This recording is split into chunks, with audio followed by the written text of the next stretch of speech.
Speaking of Peanut Girl po, alam na ba niya na ganyan kakabisi ang mamsi niya ay ano? Eh, hindi naman niya kasi naiisip na gobernador ang mamsi niya. Ang alam niya, mamsi niya ako, siya ang maarte. Sus, mag-aartista yung batang yun.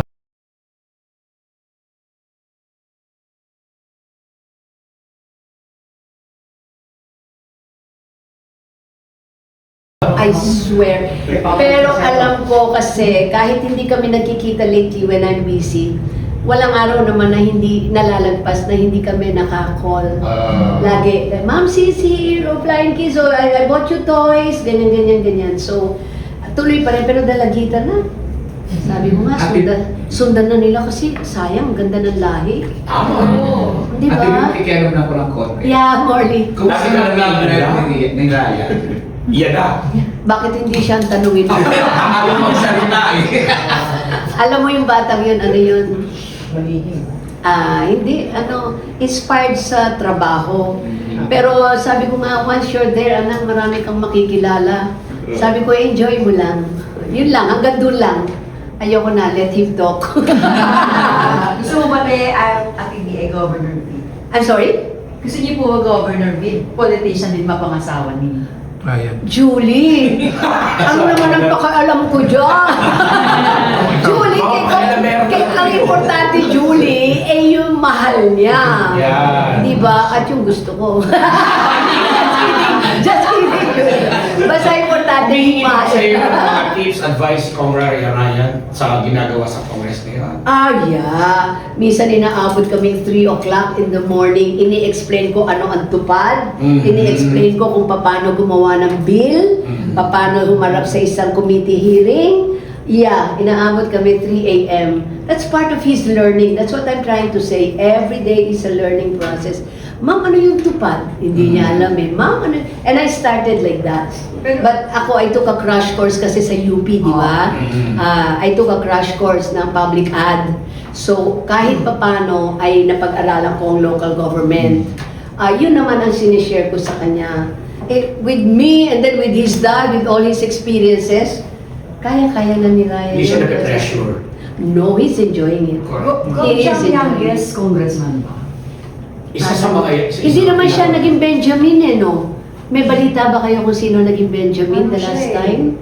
Wala. Sino ba naging Benjamin? Kasi ang Benjamin yung youngest. Yes, Isa siya sa mga... Versado ba ang naging Benjamin? Yung babae daw kung party list. Ang ilang kanyang taon. Kasi si Ralph ang pinakabata nung siya'y nanalo, nung congressman sa 4th District. Siya ang Benjamin noon.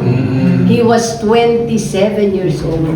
Kasi mga kabatch niya ngayon ng mga bata. Puro bagets na. Yes, tapos mga very vocal, very strong. Alam mo, Julie, if I may share, kung napansin nyo yung message ko kanina, doon ako affected.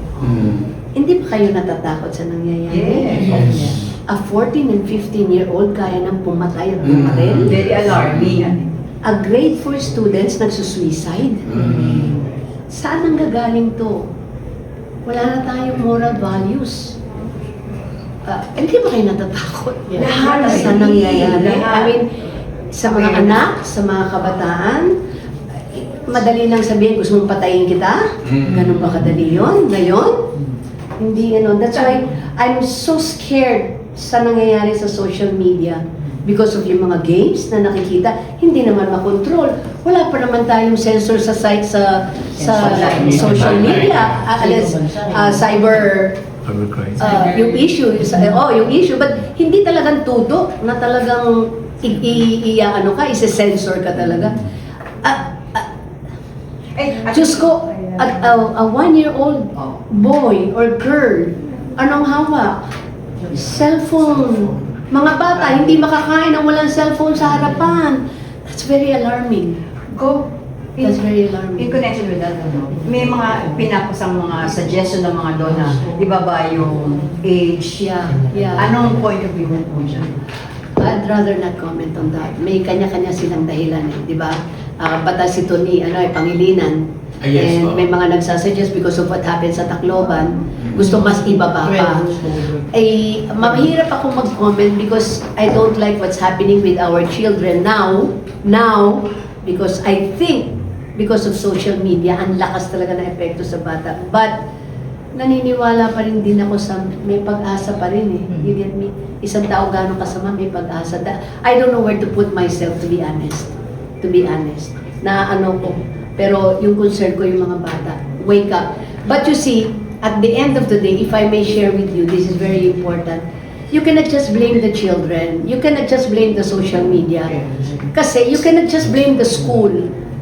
Maghapon yung mga bata sa school. Pero at the end of the day, uwi yan sa bahay. Ang pinaka-importante ngayon is foundation of family. Kasi hindi mo kasama anak mo 24 hours. Pero at the end of the day, pag may problema at alam matibay ang pamilya, uuwi yan. So what we need now is foundation ng family. Yun ang parang nakukulangan ako ngayon, is spiritual.